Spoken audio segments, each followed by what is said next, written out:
Telescope मतलब होता है, तो टेली वर्ड का मतलब होता है दूर, दूर, फार, और स्कोप मतलब देखना।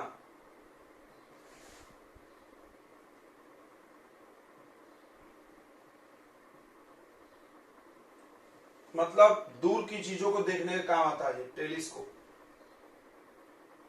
तो ऐसा नहीं कि दूर के ऑब्जेक्ट को बड़ा इमेज बनाता है, ये बड़ा नहीं बनाता है, दूर के ऑब्जेक्ट को पास में इमेज बना देता है ताकि इमेज क्या दिखे, क्लियर। क्योंकि दूर रहेगा तो धुंधला दिखेगा। जैसे मून देखते हैं हम लोग, इससे मून, स्टार्स, तो मून और स्टार इतना बड़ा इमेज तो नहीं बनेगा, लेकिन फिर भी उनका इमेज जब पास में बन जाएगा तो हम उसको क्लियर देख सकते हैं। तो ये क्या करता है, दूर के ऑब्जेक्ट को पास में दिखाता है, ठीक है, बस यही काम है इसका। तो बोल सकते हो the device which is used to see distant object.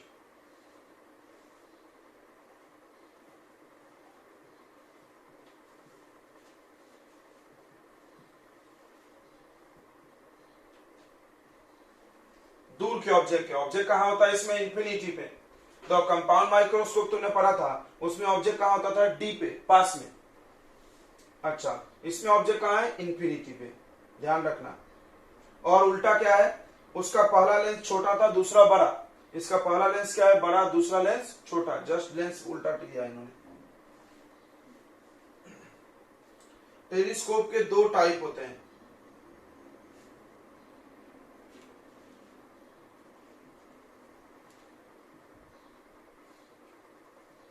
एक होता है रिफ्रैक्टिंग टेलीस्कोप,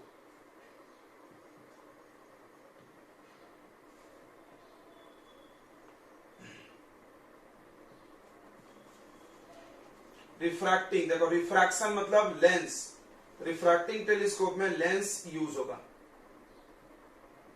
लेंस यूज होगा, देखो ये सब है लेंस वाले। इसके बहुत सारे एग्जांपल है, जैसे एस्ट्रोनॉमिकल टेलीस्कोप,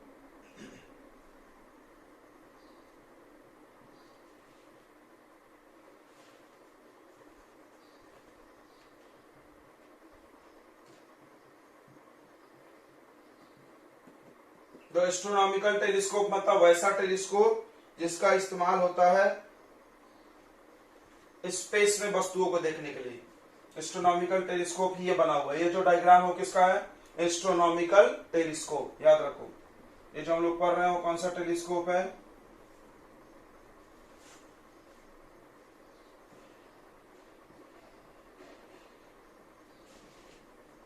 एस्ट्रोनॉमिकल टेलीस्कोप मतलब, एस्ट्रोनॉमी मतलब जानते होगे, स्पेस के बारे में स्टडी करने को बोलते हैं।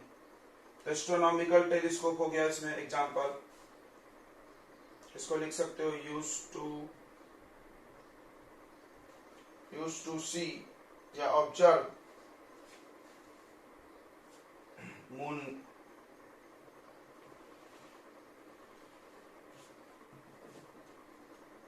दूसरा एग्जांपल है इसका बच्चों, टेरेस्ट्रियल टेलीस्कोप।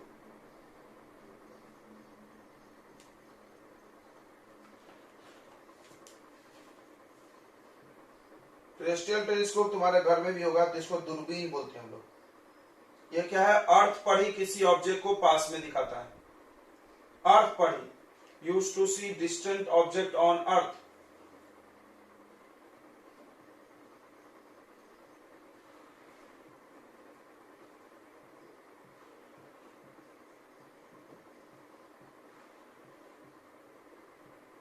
जैसे घोड़ा का रेस देखना, हॉर्स रेस, क्रिकेट मैच।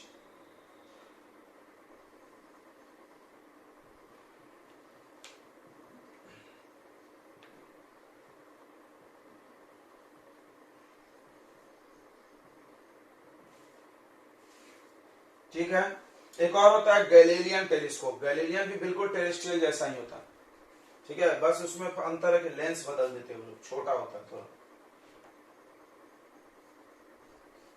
दूसरा होगा बच्चों रिफ्लेक्टिंग।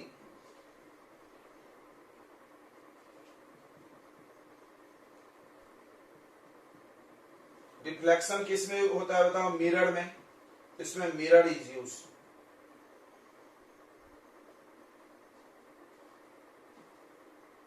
मिरर का इस्तेमाल किया जाता है रिफ्लेक्टिंग में, ठीक है। रिफ्लेक्टिंग टेलीस्कोप का नाम है कैसाग्रेन।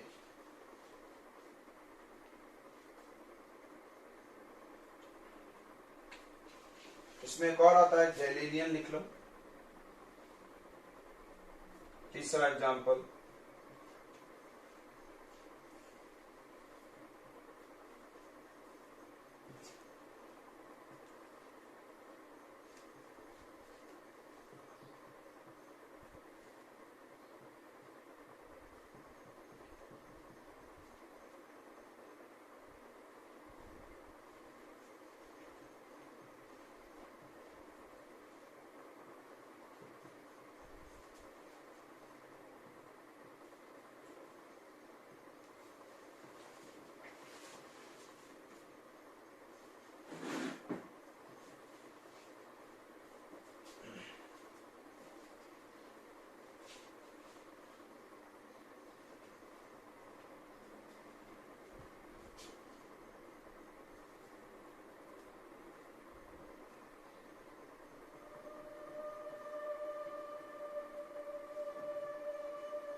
कैसाग्रेनियन टेलीस्कोप,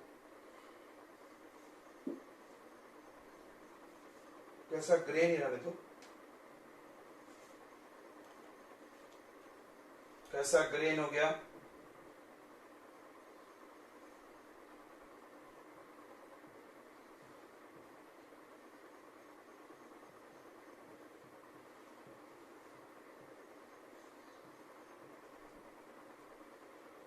दूसरा न्यूटन्स टेलीस्कोप है।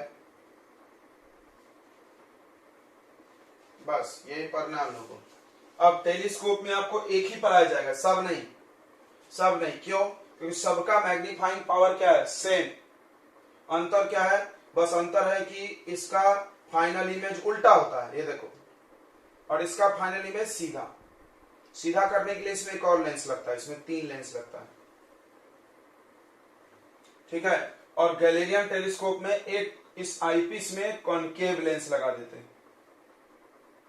तीनों लेंस जितने भी रिफ्रैक्टिंग टेलीस्कोप है, जितने भी रिफ्रैक्टिंग टेलीस्कोप है, सबका मैग्नीफाइंग पावर का वैल्यू सेम होता है, बस साइन में फर्क है। वो भी क्यों है? देखो, तो मून का इमेज तुम उल्टा देखो सीधा देखो, गोल है मून, प्लैनेट, स्टार, कुछ फर्क पड़ेगा?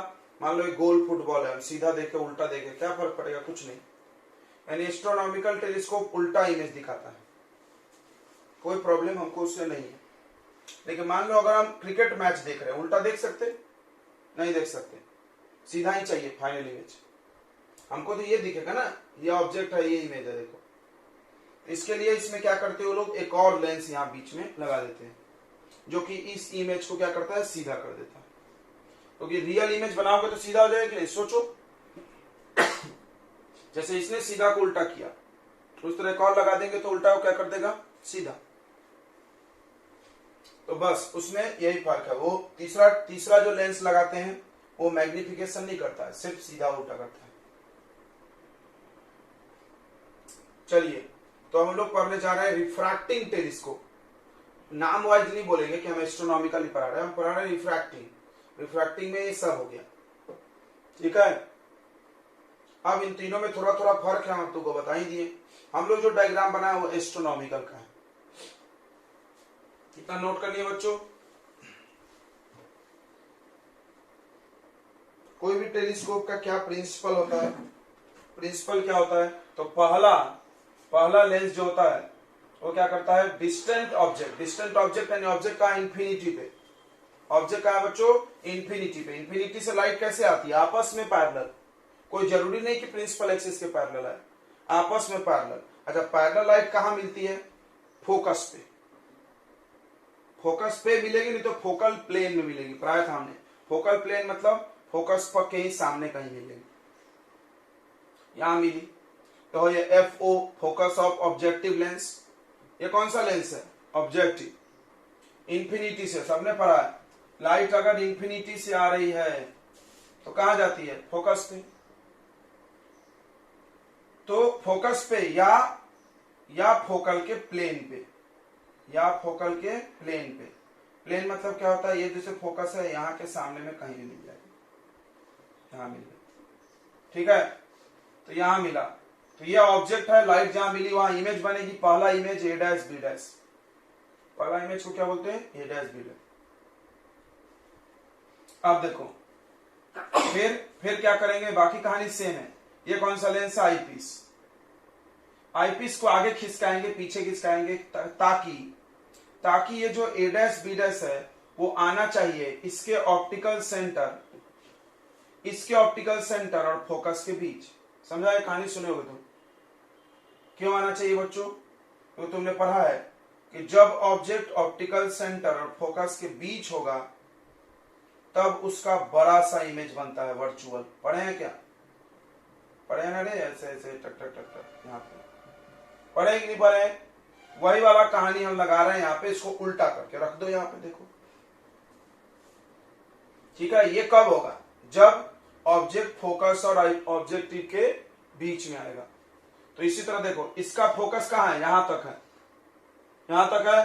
तो ये जो बना है वो फोकस और ऑब्जेक्टिव के बीच आया कि नहीं आया, इस लेंस के, ये जो दूसरा वाला लेंस है उस लेंस का ऑप्टिकल सेंटर ये है, फोकस ये फोकस किसका है, ये पहले वाले का है।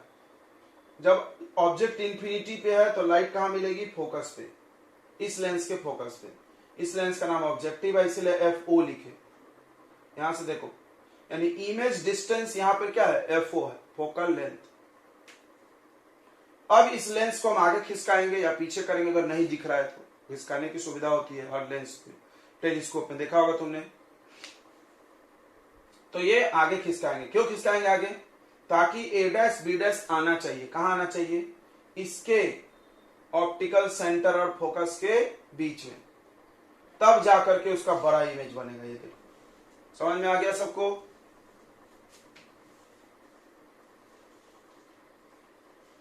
ये कहानी है अपनी। और ये इमेज जो एंगल बनाता है आंखों पे, उसको क्या बोलते हैं हम लोग, बीटा। क्या होता है, beta angle of vision formed by image on eye. तो lens is use as objective. इसमें हम लोग किसका इस्तेमाल करते हैं बच्चों, लेंस का। अगला पॉइंट पे देखो, इन टेलीस्कोप, कोई भी टेलीस्कोप हो, इन टेलीस्कोप जनरली अपर्चर जानते हो ना, size, length and focal length, aperture of objective lens is high। तो ये ऑब्जेक्टिव लेंस बड़ा ही रखा जाता है, अपर्चर बड़ा रखा जाता है। तो बोला क्यों भाई, तो बिकॉज इट कैन कलेक्ट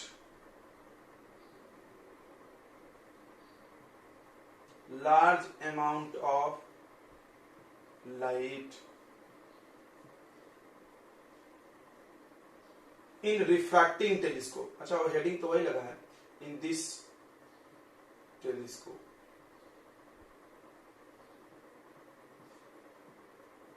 ये जो टेलीस्कोप है उसमें पहला लेंस बड़ा रखा जाता है। क्यों बड़ा रखा जाता है, ज्यादा दूर देखना इसलिए नहीं, जितना बड़ा लेंस रहेगा उतना ज्यादा लाइट को रिसीव करेगा। ध्यान से समझना, ये सारे ऑब्जेक्ट बहुत दूर होते हैं, बहुत दूर। वो कोई भी चीज दिखता कब है, जब उससे लाइट चल के हमारे आंखों पे आती है। अच्छा, तुम ये लॉजिक पढ़े होगे 10th में, स्टार्स बहुत दूर है, उससे आने वाली लाइट बहुत कम होती है, ट्विंकलिंग करती है, सुने होंगे। तो स्टार, मून, प्लैनेट बहुत दूर है, उससे जो लाइट आ रही है उसकी संख्या बहुत कम है। अगर कम संख्या आएगी तो ये इमेज हमारा लेस ब्राइट बनेगा, डल दिखेगा, धुंधला धुंधला। हम चाहते हैं खूब ब्राइट बने, चमकीला, तो ज्यादा लाइट चाहिए। ज्यादा लाइट के लिए तुमको लेंस क्या रखना होगा, बड़ा। ज्यादा बड़ा लेंस रहेगा तो ढेर सारा लाइट इस पे फॉल होगा, समझ रहा है। मान लो हम लेंस को छोटा कर देते, लाइट कम आएगा, इतने दूर भी लाइट गिरेगा। हम बड़ा करेंगे तो ढेर सारा लाइट फॉल होगा। तो ज्यादा लाइट इकट्ठा करने के चक्कर में इसको बड़ा रखा गया, और कुछ ज्यादा इसके पीछे कहानी नहीं है, ठीक है। अगला पॉइंट देखो, होता क्या है बच्चों, इसमें होता क्या है, तो ऑब्जेक्ट कहां है, तो ऑब्जेक्टिव लेंस, सुनो, objective lens form image of object at infinity. Objective lens image बनाता है किसका, ऑब्जेक्ट का, जो कि इंफिनिटी पे है। एक सेकंड ऊपर से, object is considered at infinity, so इसलिए objective lens form real image at focal plane. समझ में आ गया, यानी for objective lens, objective lens के लिए बच्चों आपका ऑब्जेक्ट कहां है, ऑब्जेक्ट है ए बी, कहां है, एट इंफिनिटी, इनफाइनाइट पे हो, उसकी दूरी इनफाइनाइट है। अच्छा, इमेज, इमेज कौन है, ए डैश बी डैश, कहां बना है भाई, at focus, FO, at focus of objective lens. तो ऑब्जेक्ट की दूरी जो है बच्चों यूओ, यूओ मतलब ऑब्जेक्ट डिस्टेंस फॉर ऑब्जेक्टिव, कितनी है, इंफिनिटी, माइनस इंफिनिटी हो सकती है। वीओ, वीओ मतलब image distance for objective lens, कितना है, प्लस एफ की minus F, plus F, plus F, अच्छी बात है। अच्छा, फॉर आईपीस लेंस के लिए आ जाते हैं,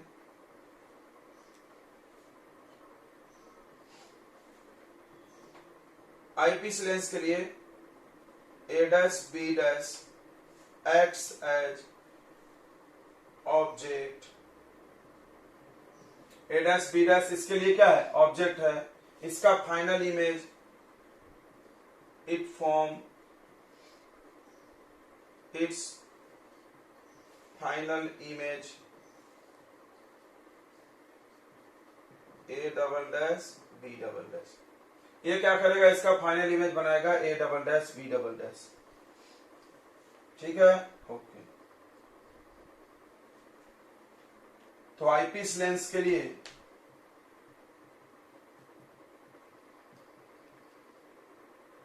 ऑब्जेक्ट कौन है बच्चों, ऑब्जेक्ट है A dash B dash, object distance कितना होगा, यहां से नापेंगे, इसके ऑप्टिकल सेंटर से नापेंगे तो माइनस यूई, इमेज कौन है, A double dash B double dash, कहां मानते हो इमेज, इमेज डिस्टेंस बच्चों वेरिएबल होता है, डी पर मान लो तुम, डी पर बनता है, ठीक है, इंफिनिटी पे बन सकता है अगर इसको फोकस पर रखेंगे तो, ओके। चलिए अब मैग्नीफाइंग पावर डिराइव करेंगे हम लोग, नोट कर लिया आपने इतना,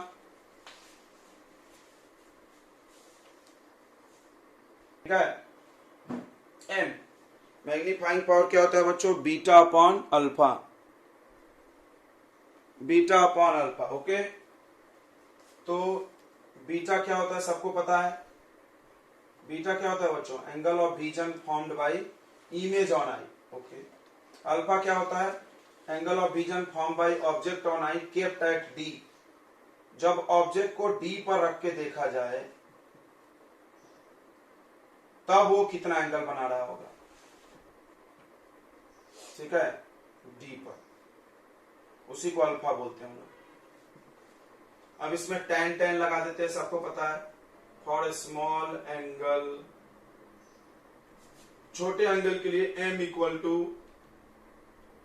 tan beta upon tan alpha, tan alpha का वैल्यू याद बताओ क्या होगा, यहां से परपेंडिकुलर बाय बेस यानी A B upon D,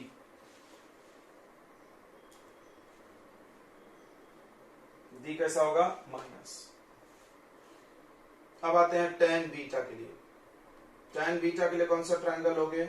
O A dash B dash O two.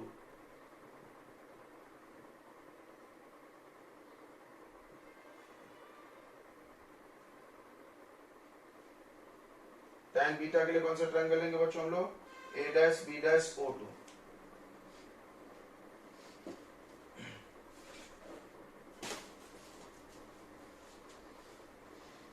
और tan अल्फा के लिए आप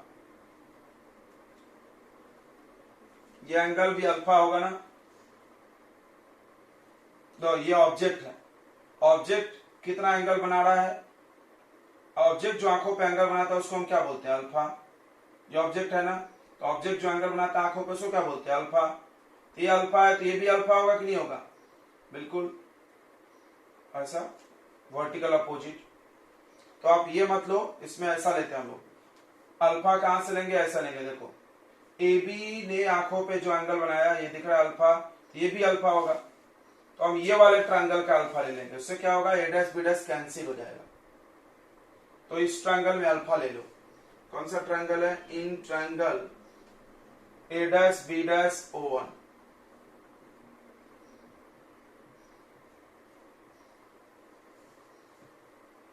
tan अल्फा क्या हो जाएगा?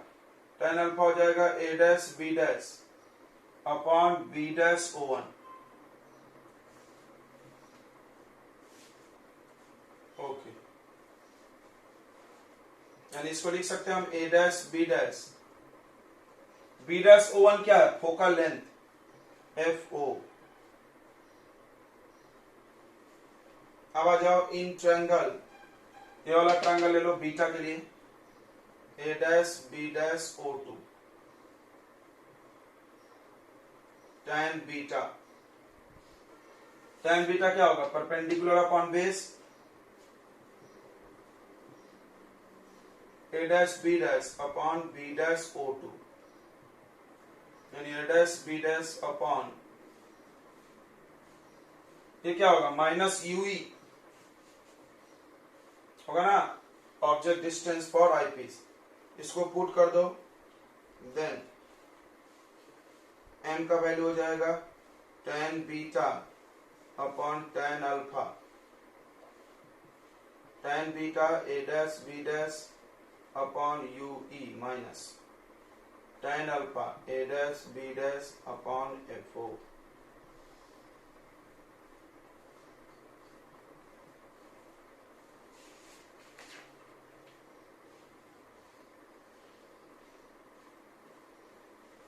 ठीक है, ओके। अब आता है लेंथ ऑफ ट्यूब या टेलीस्कोप, जो भी बोलो। इस ट्यूब की लंबाई, ट्यूब की लंबाई कहां से कहां तक नापते हैं हम लोग? यहां से यहां तक। यह लेंथ ऑफ ट्यूब। पाइप रहता है इसमें, इस पाइप में इस लेंस रहता है, उधर लेंस रहता है।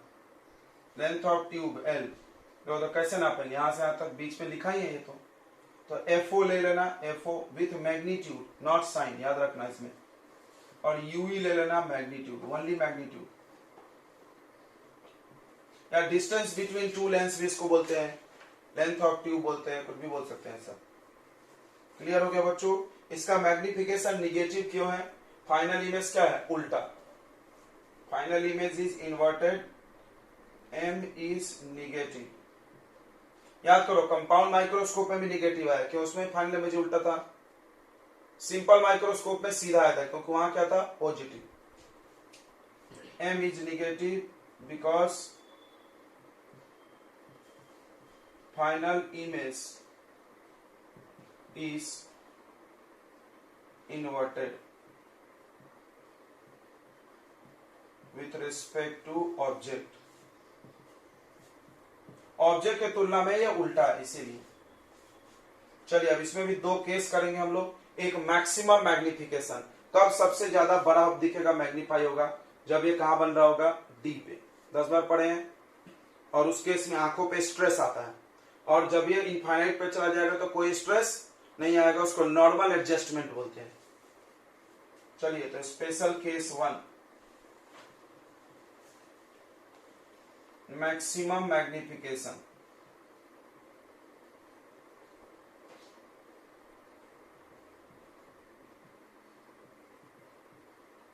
Maximum magnification,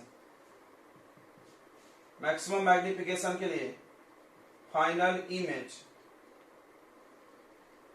is formed at D, final image D पर बनेगा, ध्यान रखो। इसमें आंखों पे स्ट्रेस आएगा, याद रखना, उधर टेन थोड़ा दबाव आएगा, देखिए बड़ा दिखेगा, सबसे बड़ा, सबसे बड़ा इसमें दिखेगा, इससे बड़ा नहीं दिख सकता और कहीं। तो फाइनल इमेज आईपीस के लिए है तो VE लिखो। फाइनल इमेज कहां बन रहा है? -D, सामने है ना। उसके बाद object distance for eyepiece -UE, focal length of eyepiece FE है।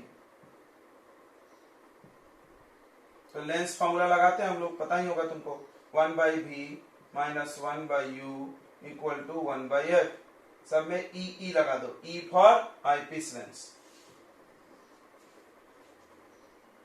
तो गया -D -UE, इसको उधर जाने दें, तो 1/UE का वैल्यू आ गया 1/FE प्लस 1/D।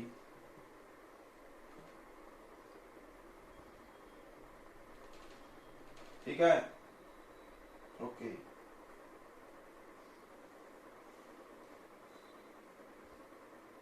इसको पुट कर दो फर्स्ट, यह है मेन इक्वेशन आपका फर्स्ट, ये भी इक्वेशन फर्स्ट ही बोल सकते हो दोनों। चलिए ध्यान दो, इसमें लिखने का थोड़ा तरीका अलग होता है। देखो m = -FO, देखो इसमें रख रहे हैं 1/UE, दिख रहा है 1/UE, 1/UE की जगह वो लिख दो।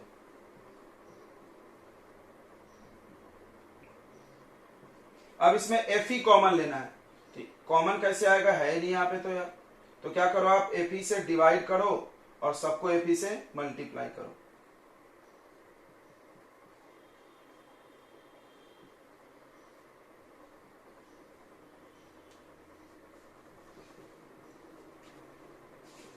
ये देखो कट के 1 हो गया,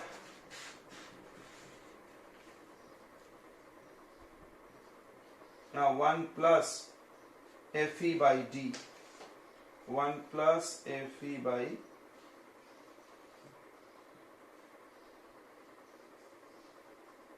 ये आ गया बच्चों मैग्निफिकेशन। ठीक है, कब ये मैग्निफिकेशन लगेगा बताइए? जब फाइनल इमेज डी पर बने, आंखों पर स्ट्रेस हो, सबसे बड़ा मैग्निफिकेशन। क्लियर है? कुछ भी लिख के आ सकता है पेपर में, final image formed at D, या लिखा हो सकता है मैक्सिमम मैग्निफिकेशन। नोट कर लिए? एक केस और है, जल्दी कर लें।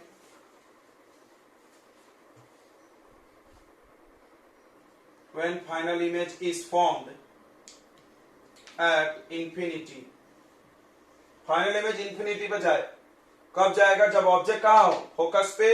सबने पढ़ा है बात, ऑब्जेक्ट फोकस पे तो इमेज इंफिनिटी पे, इमेज फोकस पे तो ऑब्जेक्ट इंफिनिटी पे, यही उड़ भाई चलते रहता है।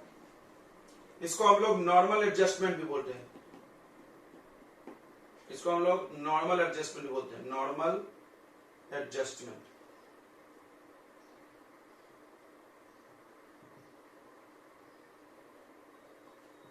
इसमें आंख अपना स्ट्रेस फ्री रहता है, स्ट्रेस नहीं होता आंखों पे। ठीक है, रिलैक्स्ड आई।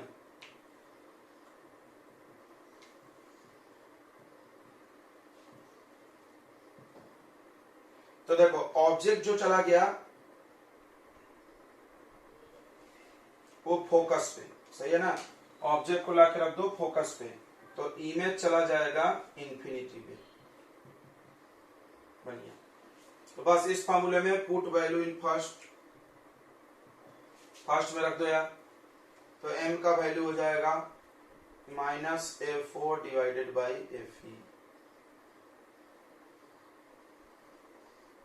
और लेंथ ऑफ ट्यूब का ही फार्मूला बदल जाएगा, FO था प्लस UE था, UE की जगह FE डालेंगे तो FE लिखो।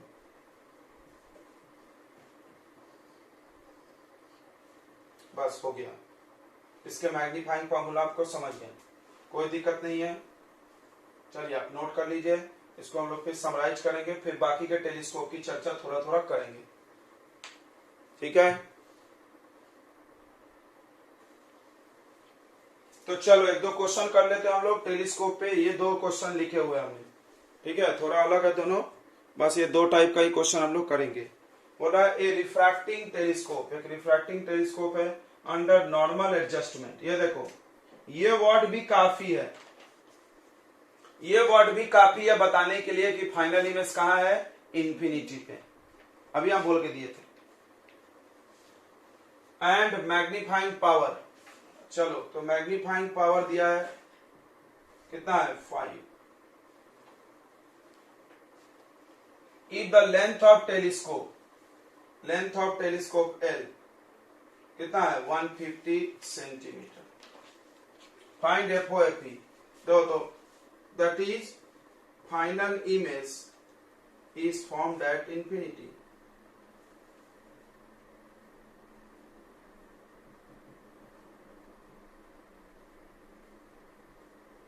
को बोला कैसे पता चला, तो यहाँ लिखा, वहां भी लिखा, यहाँ भी लिखा इन्होंने। तो फाइनल इमेज इंफिनिटी बनेगा तो m का फॉर्मूला होगा minus F O by F E. बढ़िया है। अच्छा उसके बाद L का फॉर्मूला दिया है F O plus F E, यानी इसका भी वैल्यू आपको पता चल गया 5 और इसका वैल्यू पता चल गया 150।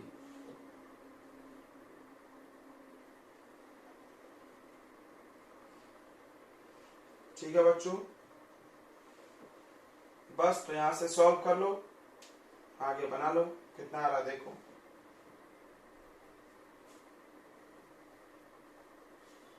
ये क्रॉस मार दो यहां से, यही बात है। एफ ओ इक्वल टू ये -5 लेना, क्यों -5, रिफ्रैक्टिंग टेलीस्कोप का मैग्निफिकेशन निगेटिव होता है, अभी हमने लिखा था कहीं।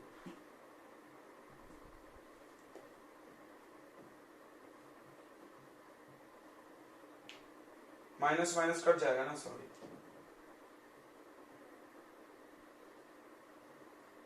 इसको पुट करो,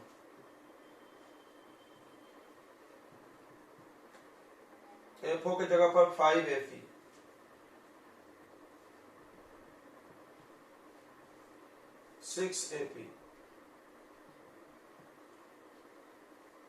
एफ ई का वैल्यू आ गया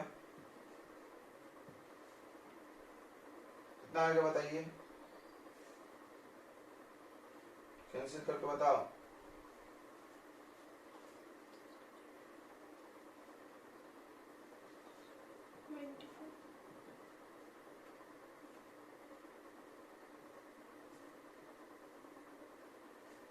ट्वेंटी फाइव सही है, 25 आएगा। अब बस एफओ भी निकल गया, फिर एफओ क्या है 5 एफ ई है, यानी 25 into 5 125।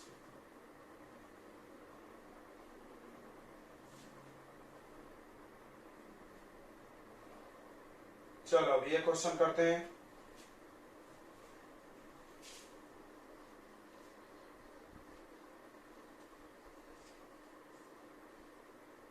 The focal length of objective lens of refracting telescope is 100 centimeter.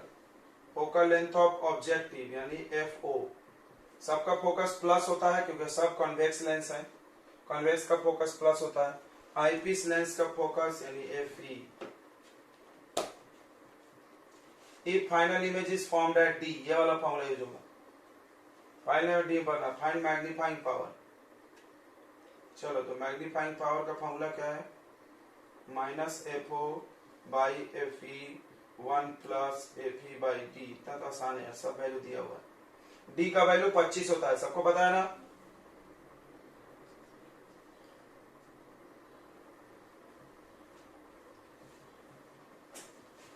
-100 by 5 1 plus 5/25।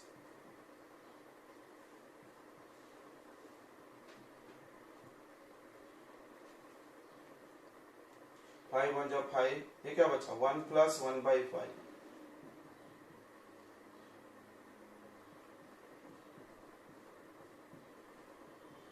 24 minus, अब length of tube length of tube क्या होता है बताइए?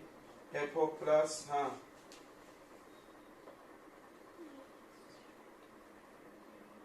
नहीं, डी का वैल्यू प्लस 25 होता है।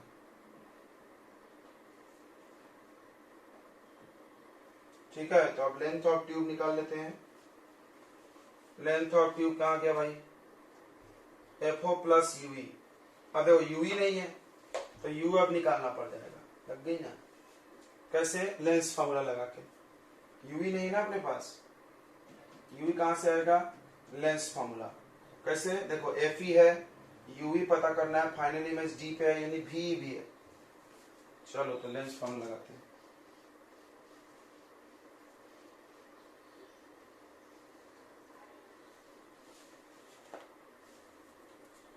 अब to find u e use lens formula.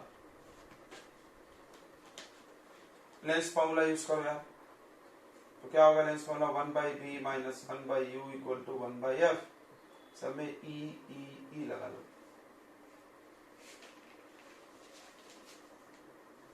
Final image कहां बन रहा है? डी पे। ऑब्जेक्ट कहां है? यूवी पे। Focal length F.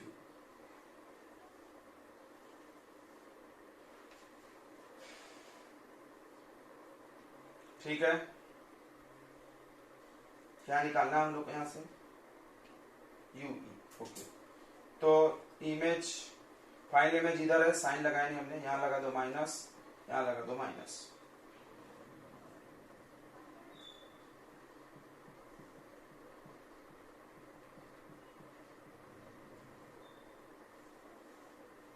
Sign convention में बहुत कंफ्यूजन हो रहा होगा आपको, तो आप प्रैक्टिस करोगे तभी समझेगा। बार बार तो हम कर रहे हैं ऐसा। अब ये उधर चला जाएगा,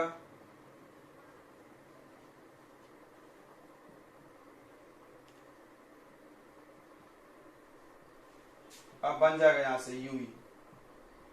निकालो 1/fe। एफ कितना है भाई? 5। 1/d 25, एलसीएम 25, 5 यानी 6/25। तो यूवी कितना हो जाएगा बताइए? 25/6। अब ये वैल्यू आ गया, रख दो। तो लेंथ ऑफ ट्यूब कितना आ जाएगा बताइए बच्चों? एफओ यानी 100 प्लस 25/6, इसको डिवाइड कर लेना, 4.2425 1।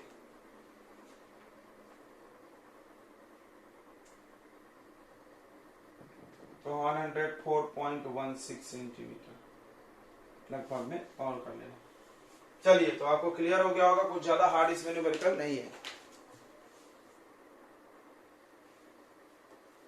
सुन ले, टेरेस्ट्रियल टेलीस्कोप और एस्ट्रोनॉमिकल में क्या फर्क है? तो टेरेस्ट्रियल टेलीस्कोप बस हम थोड़ा सा बताएंगे, पूरा नहीं बताएंगे।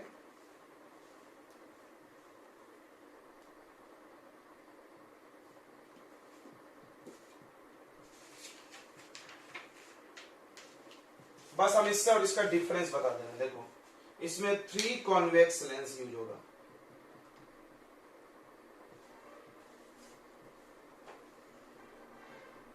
कौन कौन नाम है हम तुमको बता दे। पहला होता है objective, same to same, large focal length.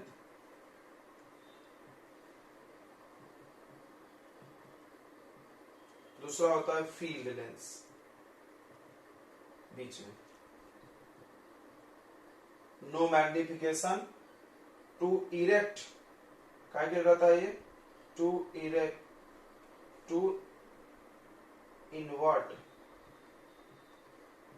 A dash B dash, A dash B dash को उल्टा करने के लिए बस।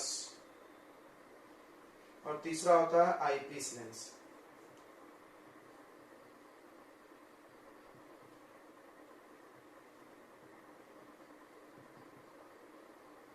ये स्मॉल फोकल लेंथ। तो ये दो लेंस मैग्निफिकेशन करेगा, ये मैग्निफिकेशन नहीं करती है। नो मैग्निफिकेशन, बड़ा नहीं करता, छोटा नहीं करता। ठीक है, डायग्राम थोड़ा सा बदल जाएगा, हम यहाँ पे बनाने की कोशिश कर रहे हैं, देखिएगा। देखिए फाइनल इमेज वैसा इंफिनिटी से लाइट आएगी, फोकल प्लेन में बनेगा पहला। पूरी कहानी यही रहेगी, बोला ना हमने।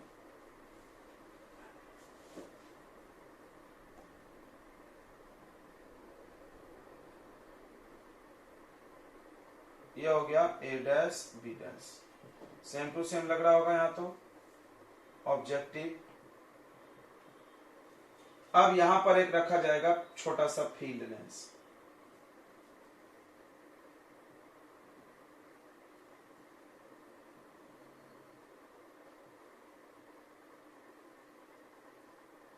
ये क्या करेगा बच्चों, ऐसा इसको रखा जाता है एकदम पक्का पक्का। देखो ये हमेशा FO पर जाके बनता है, पक्का है, हाँ एकदम पक्का होता है, फोकस नहीं बनेगा, इन्फिनिटी से लाइट आ रही तो।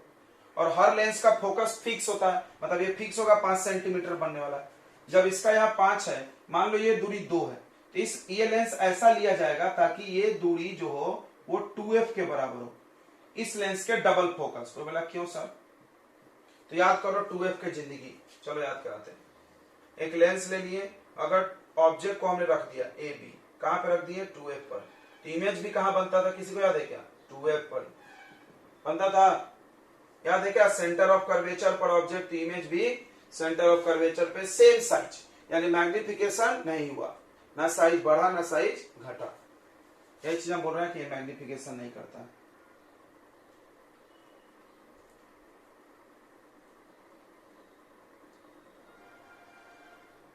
तो एकदम इतने ही दूरी पर एकदम नाप लो तुम, ट्रैंग ट्रैंग ट्रैंग ट्रैंग। इसका नाम भी आप A डैश B डैश ही रख लीजिए। कहां बन गया बच्चों इमेज, 2f पर, समझा। FO इसके फोकस पे बना था, बिल्कुल इसके ऐसा। फिर ये ऐसा रखे बीच में लेंस कि ये जो फोकस पे है वो इसके 2f आना चाहिए, क्लियर है। इस लेंस से ये A डैश B डैश की दूरी 2f होना चाहिए, उसका डबल फोकस के बराबर। फिर तो इमेज वो A डैश देखो सीधा हो गया, दिख रहा है। अब ये कहानी, अब ये लेंस आएगा, अब ये लेंस आएगा बच्चों, और ये लेंस ऐसा आएगा। ये कहानी क्या है, इसको ऐसा रखो कि ये जो होना चाहिए वो कहां आना चाहिए, इसके ऑप्टिकल सेंटर और फोकस के बीच में। देखो हम FE आगे लिखते हैं हमेशा, हमेशा की आदत है मेरी, तो अगर ध्यान नहीं दे रहे हो तो मूर्ख हो, हर डायग्राम में शुरू से। तो FE क्यों आगे लिख रहे हैं, ताकि ये आना चाहिए फोकस और ऑप्टिकल सेंटर के बीच में। अब क्या होगा भाई, इसका इमेज सीधा बड़ा बनेगा, ये भी पढ़े हो ना सबने। लेंस में इमेज फॉर्मेशन में किसी को डाउट है क्या, डाउट है तो पहले वो पढ़िए, नहीं तो कुछ नहीं आएगा। जब तो ऑब्जेक्ट रखें फोकस और ऑप्टिकल सेंटर के बीच, तो इमेज कहां बनता था भाई, याद है, ऐसे ऐसे इधर बनता था बड़ा, यहां से देखते थे, वैसा केस छाप दो वहां पे।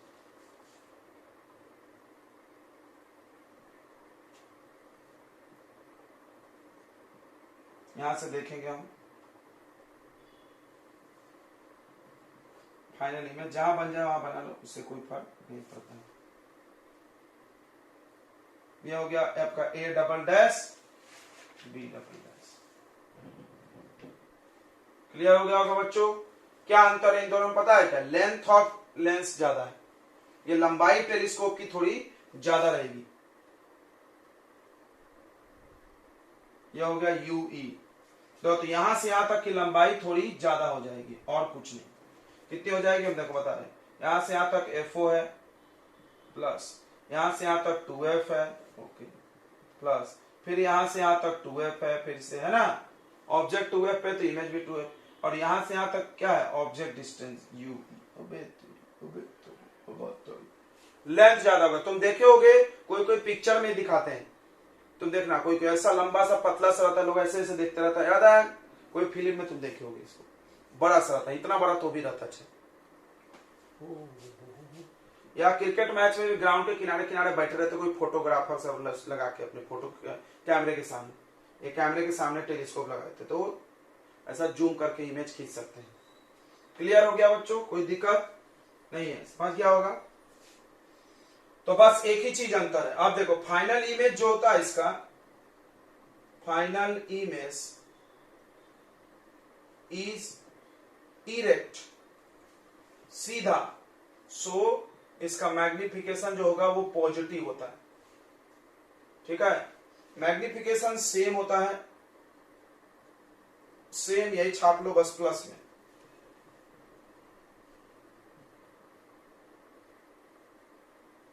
इसके दो केस भी होंगे।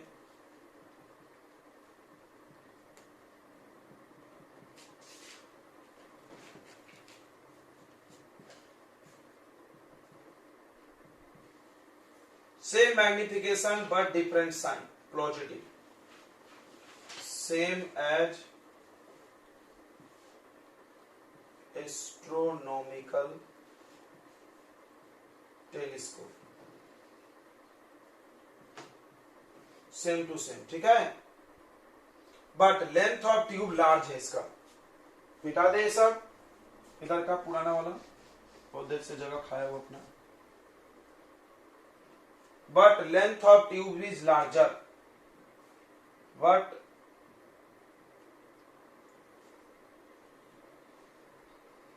Length of tube is larger, tube की लंबाई बड़ी है। कितनी है भाई, ये लिख दिया हमने, FO plus 4F plus UE।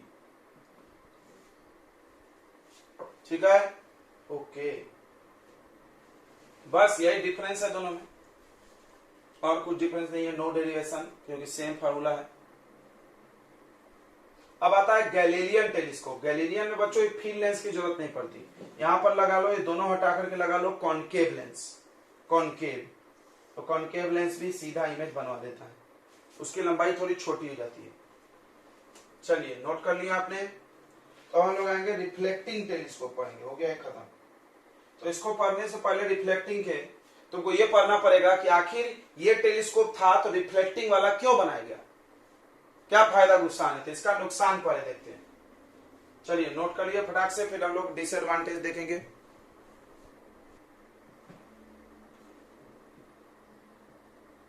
क्या होता है स्फेरिकल एब्रेशन,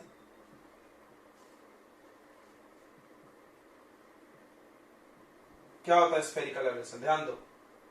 क्या होता है जब आप बड़ा लेंस यूज करोगे, सुनो ध्यान से, जब आप बड़े साइज का लेंस यूज करोगे तो एक प्रॉब्लम होता है, जो लाइट रे प्रिंसिपल एक्सिस के क्लोज आएगा वो फोकस पे एकदम एग्जैक्टली एक जगह मिलेगा। अच्छा, जो लाइट रे ऊपर आएगा, ज्यादा दूर रहेगा, जिसको हम लोग बताए थे पैराक्सियल रे, और कौन सा रे, मार्जिनल रे, तो वो थोड़ा सा आगे चला जाएगा बड़े लेंस के केस में। तो अब क्या दिख रहा है तुमको कि सारे लाइट रे एक पॉइंट पे कन्वर्ज नहीं हो रहा है, क्योंकि पूरी कहानी जो पढ़ाई जाती है बच्चों हम लोग को पैराक्सियल रे के लिए पढ़ाई जाती है। लेंथ छोटा लो, अगर आप बड़ा लोगे तो मार्जिनल रे आ जाएंगे और वो आगे जाएंगे। अब इसी को बोलते हैं स्फेरिकल एब्रेशन। अब बताओ, इमेज एक जगह बनेगा, ये पूरे लाइट यहाँ पहुंचे, ये यहाँ, तो इमेज का कुछ पार्ट यहाँ कुछ पार्ट यहाँ, तो ब्लर हो जाएगा, धुंधला हो जाएगा। तो स्फेरिकल एब्रेशन क्या होता है, all light rays do not converge at focus, this problem is called spherical aberration। ठीक है, in large aperture of mirror, mirror में भी होता है और लेंस में भी होता है, ये प्रॉब्लम याद रखो। in large aperture of mirror and lens all light rays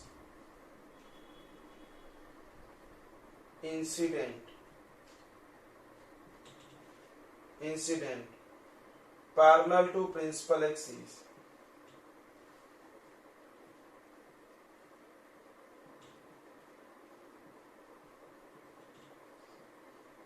do not converge at one point।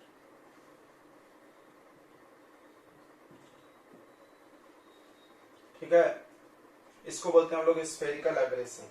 यहां पर ये होने लगता है, उसके बाद कॉस्टली हो गए, कॉस्टली होगा, लेंथ ऑफ ट्यूब बड़ा है,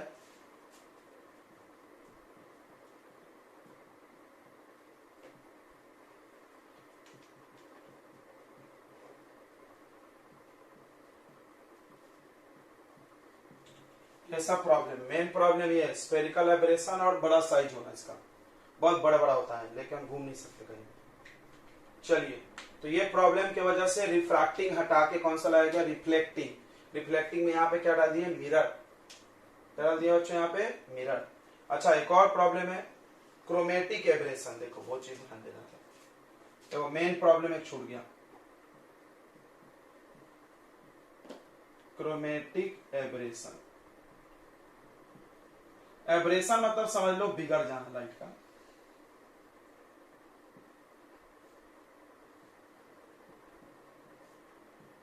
The chromatic aberration found in lens only.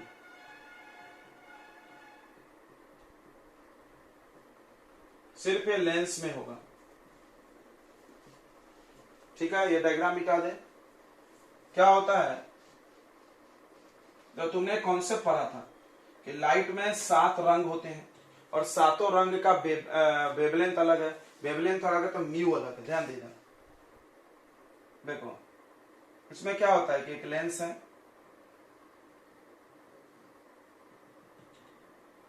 अब इसमें अलग अलग कलर के लाइट अलग अलग कन्वर्ज होने लगेगा। भाई तेरी ये क्या लगता है, जैसे मान लो रेड है, रेड के लिए तुमने पढ़ा होगा म्यू कम होता है, म्यू ऑफ रेड लेस होता है म्यू ऑफ वॉयलेट से।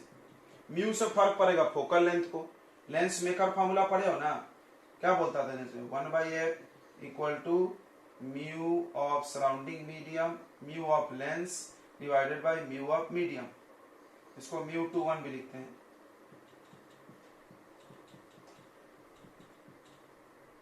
तो म्यू चेंज होगा तो फोकल लेंथ चेंज होगा, म्यू छोटा फोकल लेंथ बड़ा। तो रेड का फोकल लेंथ बड़ा हो जाएगा, वॉयलेट का छोटा, लग गई तुम्हारी, यानी वॉयलेट पहले ही मिल जाएगा और रेड सामने चला जाएगा, और बाकी के कलर्स भी फिर अलग अलग जगह मिलेंगे ना, खुद सोच लो। तो सब अलग अलग मिल रहा, तो यहां से यहां के बीच में सब कोई अलग अलग कलर के लाइट अलग अलग जगह मीट करेंगे, क्लियर है। तो अलग अलग कलर के लाइट अलग अलग मिलेंगे। ये हो गया focus for violet lens, violet colour, और ये हो गया फोकस फॉर रेड कलर। कहां से हुआ, तो तुम जान ही रहे हो ये बात कि mu of different colour of light are different, so focal length will be different,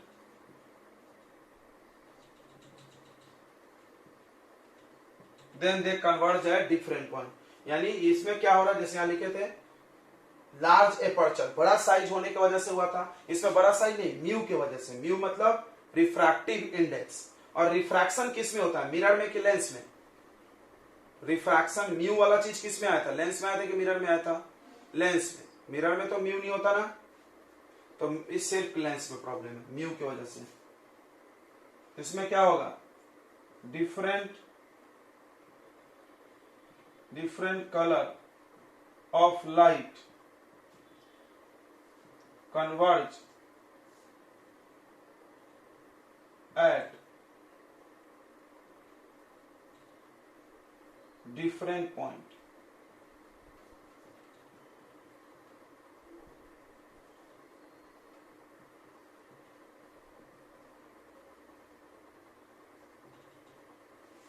समझ गया, अलग अलग कलर का लाइट अलग अलग पॉइंट पे कन्वर्ज होगा। क्यों, सबका फोकल लेंथ अलग है। क्यों फोकल लेंथ अलग है, क्योंकि सबका रिफ्रैक्टिव इंडेक्स अलग है। रिफ्रैक्टिव इंडेक्स के वाला कोई पूछा तो क्या बता सकते हो, वेवलेंथ, लैम्डा, वेवलेंथ अलग है। ये किस पे डिपेंड करता था, लैम्डा पे, पढ़ाया गया सब। तो ये 2 मेन प्रॉब्लम है। अब बताओ, अगर आप मिरर लगाएंगे तो ये प्रॉब्लम खत्म कि नहीं खत्म, बिल्कुल खत्म, क्योंकि लेंस में होता है मिरर में तो होता ही नहीं है। इसीलिए लेंस हटा के क्या डाल दिया गया, मिरर डाल दिया गया, और ऑब्जेक्टिव वाला हटाए इन्होंने। क्यों ऑब्जेक्टिव, क्योंकि बड़ा होने से ये प्रॉब्लम था। देखो लेंस और बड़ा होने से ये प्रॉब्लम था, तो बड़े वाले लेंस को हटा दो सबसे अच्छा। तो ऑब्जेक्टिव लेंस हटा के क्या ला दिया उन्होंने, ऑब्जेक्टिव मिरर। चलिए तो नोट कर लीजिए इसको।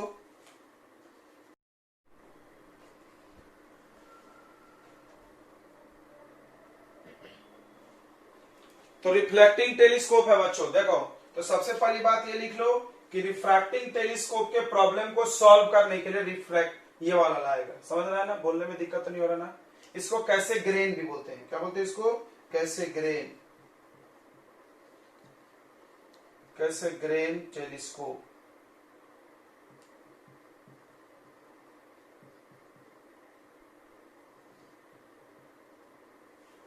ठीक है, to solve the problems of refracting telescope. क्या क्या प्रॉब्लम था, दो मेन था, क्रोमेटिक एबरेशन और स्फेरिकल एबरेशन और बड़ा साइज होना, तीन मेन प्रॉब्लम। बाकी सब ऐसे कॉस्टली वो सब कोई बड़ा बात नहीं है। मेन प्रॉब्लम वही था, एबरेशन। एक क्रोमेटिक एबरेशन अलग अलग कलर के लिए अलग अलग जगह पर कन्वर्ट कर रहे थे, और उसके बाद बड़ा अपर्चर हो रहा था ऑब्जेक्टिव का, उस वजह से प्रॉब्लम। तो अब हमने ऑब्जेक्टिव मिरर यूज कर लिया, ऑब्जेक्टिव मिरर यूज कर लिए। देखो इसमें ऑब्जेक्टिव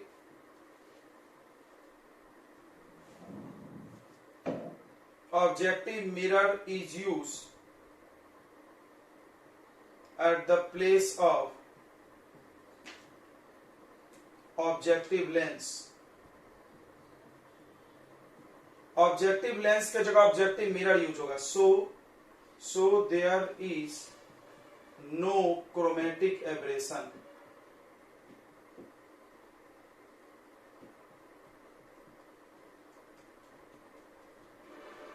क्रोमेटिक एब्रेशन नहीं होगा। क्या होता है क्रोमेटिक एब्रेशन, रिफ्रैक्टिव इंडेक्स की वजह से प्रॉब्लम था, राइट। म्यू किस में होता है, लेंस में होता है। Next point parabolic. तो पाराबोलिक मिरर भी इन्होंने खास प्रकार का यूज किया। देखो मिरर में ऐसा एक मिरर होता है और एक ऐसा मिरर होता है, यह है parabolic.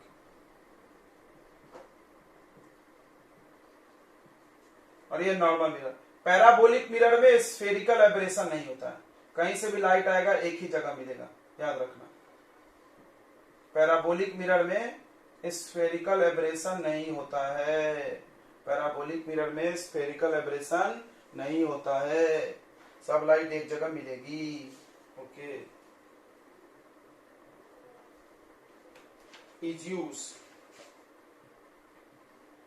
As objective.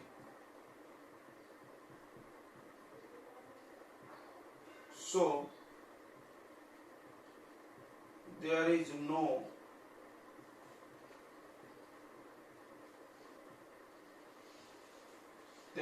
spherical aberration।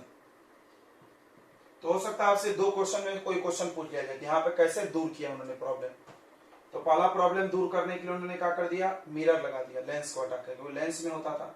दूसरा प्रॉब्लम को दूर करने के लिए बदलने की जरूरत नहीं है, पैराबोलिक मिरर लगाइए।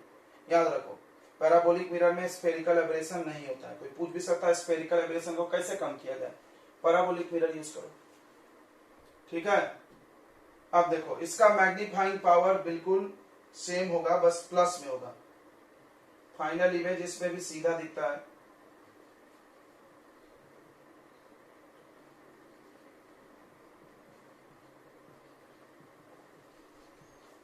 इसका मैग्निफिकेशन पॉजिटिव होगा। ठीक है, ओके। आईपीस को नहीं बदले क्योंकि आईपीस छोटा सा लेंस है, उससे कोई प्रॉब्लम नहीं था। आईपीस कॉन्वेक्स लेंस ही था अपना।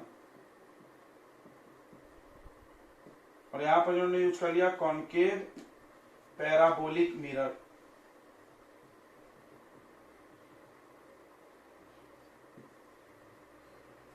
उसके बाद जो लेंथ ऑफ ट्यूब है इसमें कम है,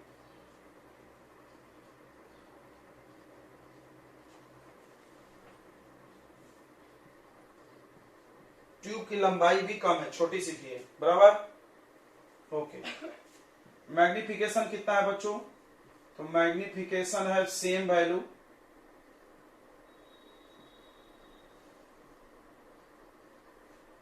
टेलीस्कोप है तो एक ही वैल्यू होगा। क्या वैल्यू है, जब डी पर बनेगा, याद हो गया होगा, when final image eight D. तो क्या फॉर्मूला था, याद है, एफओ अपॉन एफ ई। देखो एफओ एफ ई याद कर जाओ, दोनों में है 1 प्लस डी बाई नहीं एफ ई बाई डी। और उसके बाद फाइनल इमेज एट इंफिनिटी। जब फाइनल इमेज इंफिनिटी पे होगा तो क्या फॉर्मूला था, F O by F E. यहाँ पर लेंथ ऑफ ट्यूब तो कोई आपसे पूछेगा नहीं, ठीक है। ओके, ये हो गया कैसे करें। एडवांटेज पूछा जाए, एडवांटेज तो ये फायदा, एक दो फायदा ये, तीसरा फायदा छोटा साइज का है, चौथा फायदा सस्ता होगा। तो ये 4 एडवांटेजेस लिख लेंगे हम लोग। नोट कर लिया आपने, ये डायग्राम तो कर ही नहीं होंगे, मिटा दे रहे हम डायग्राम। ये डायग्राम में तुमने डाला क्या, ऑब्जेक्टिव लेंस जो है कॉन्वेक्स है, आईपीस, ठीक है बच्चों। ओके, एडवांटेजेस हेडिंग लगाइए, एडवांटेजेस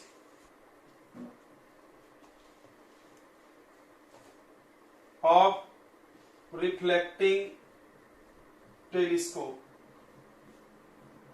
रिफ्लेक्टिंग टेलीस्कोप का फायदा, पहला फायदा नो स्फेरिकल एब्रेशन,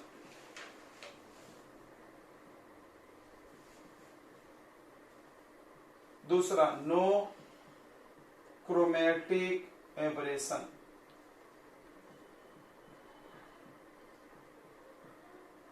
ठीक है, डबल बी होगा एब्रेशन में, सही कर लेना। तीसरा length of tube is small, tube भी छोटा है। चौथा चीपर, सस्ता है, बनाना आसान है, पोर्टेबल, पोर्टेबल यानी कहीं भी हम ले जा सकते हैं, आसानी से रख सकते हैं। चलिए, तो बस इतना ही पढ़ना है हम लोग को, इस खत्म होता है। इसके बाद एक न्यूटेनियन टेलीस्कोप था, वो भी सेम टू सेम था, बस उन्होंने प्लेन मिरर लगा दिया सेकेंडरी के जगह पर। एक इसमें टॉपिक बच्चों और है, रिजॉल्विंग पावर। तो एक और पढ़ना है रिजॉल्विंग पावर, बट वो अभी हम लोग नहीं पढ़ेंगे, वो समझेगा नहीं, वो वेव ऑप्टिक्स पढ़ने में ही पढ़ लेंगे, वहीं पर वेव ऑप्टिक्स पढ़ेंगे तो वहां पर पढ़ा देंगे हम। एक्चुअली पहले वेव पढ़ना चाहिए था, कोई दिक्कत नहीं है, रे ऑप्टिक्स में ये चीज समझेगा नहीं। रिजॉल्विंग पावर मतलब क्या होता है, बस तुम सुन लो। तो दो पास के ऑब्जेक्ट को, कोई भी दो ऑब्जेक्ट एकदम पास में रखे हैं, उसको वो कितना दूर दिखा सकता है, उसको रिजोल्यूशन बोलते हैं। तो हमारे मोबाइल का रिजोल्यूशन होता है, क्या होता है रे, 1080 बाई ऐसा कुछ कुछ आता है ना, लिख के रिजोल्यूशन मोबाइल खरीदोगे तो। अपने मोबाइल का रिजोल्यूशन आप लोग को याद है क्या?